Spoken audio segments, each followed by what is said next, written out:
Kuriosu era, baina Patxi karzelatik urten da gero, konbierezi ban udaletxera, Frankok eukena kargudunei, baimena eskatzen, Durangon bizizeten geratu abizeteko.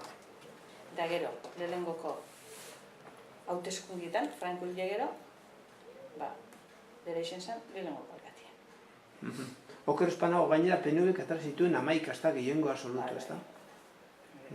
Baina, eta zuen izeko PP etxan aurkeztu orduen, PPk bilurreuki eban, eta lehenengoko hauteskundietara PP etxan aurkeztu. Eta oker espanago zuen izeko, bueno, eta zuen arreba, zure izeko eta zuen arreba, eskarnea... Lehenengo zinea. Hori da, Lehenengo zure lehenengo zinea eta zuen arreba... Izen zan zinea. Oposizioko zinea. Baina orduen PNV lortu eran,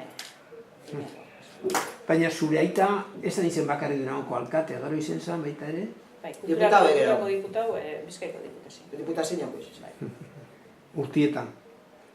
Ez eban egin legislatura oso, 3 bat urtero.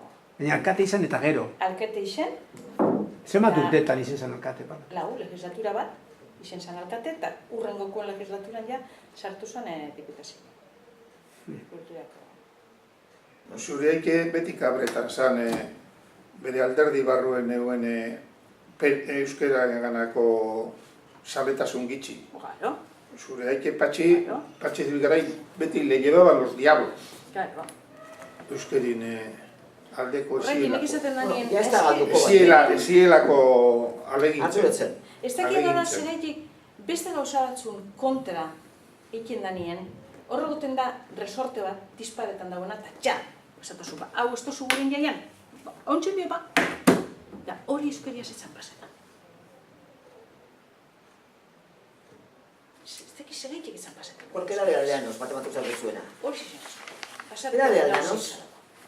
Ez ebalako ekin horrek... Maila altuek ez zaban egiten.